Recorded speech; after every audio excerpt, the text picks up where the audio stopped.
And welcome back. It's time for this week's Capitol Report with Pat McGuigan of CapitolBeatOK.com.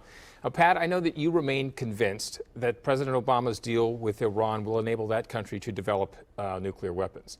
It appears the president had a good meeting with the Israeli Prime Minister Benjamin Netanyahu. What is the latest?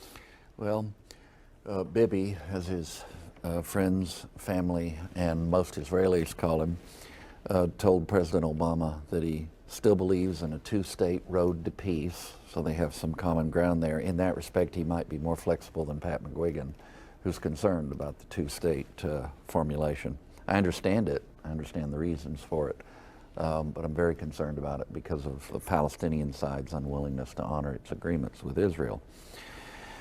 For Israel's continued security and even continued military support and direct aid, President Obama indicated he was for that, and even for possible expansion, which is being discussed initially. Netanyahu referred to the savagery of the Iranian regime, and he dubbed Iran's support for radical Islamist elements in the region as a great source of instability for everyone in the region, not just Israel, but even its Arab neighbors. This is a very difficult time. The two promised to work together. I take that at face value. But there is pressure on the United States, from the United States, on Israel behind the scenes to make unilateral concessions that in the context of history and recent events would be unwise. Netanyahu, probably the sharpest thing what he said was that Israel will not be able to allow Syria under Iranian control. And in the context of all the convoluted politics there, that's a very important statement. It's one I happen to agree with. They talked about Egypt a lot. Obama referred to the Iranian agreement at one point as a narrow issue of disagreement. It's not. It was a profound disagreement. Obama is making nice now. I'm glad to see that. And they're approaching the future with the context of the disagreement.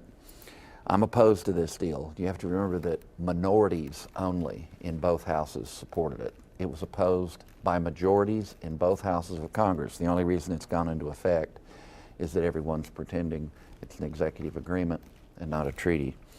The future will be darker with a nuclear Iran, so I hope I'm wrong.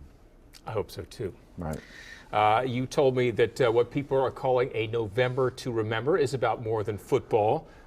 Quickly, your reflections. Well, OSU still faces Iowa State and Baylor. OU, of course, still faces Baylor and TCU. There's a good chance that on November 28th, they'll be paying for the championship in the Big 12, and whoever the winner is would have at least a shot, especially if it's the undefeated OSU, at making the Final Four. This is big stuff. I'm a bit of a policy wonk, but my understatement of the year, my 8 years coaching soccer convinced me of the importance of team in the formation of community and care in the wake of the things that happened at the OSU homecoming. This is a delight to be watching and covering. Both teams are playing inside themselves, very centered, but also outside themselves in the sense of striving for excellence. I'm really looking forward to that game. I'm for both of them the next two weekends. Can't wait to see how this turns out.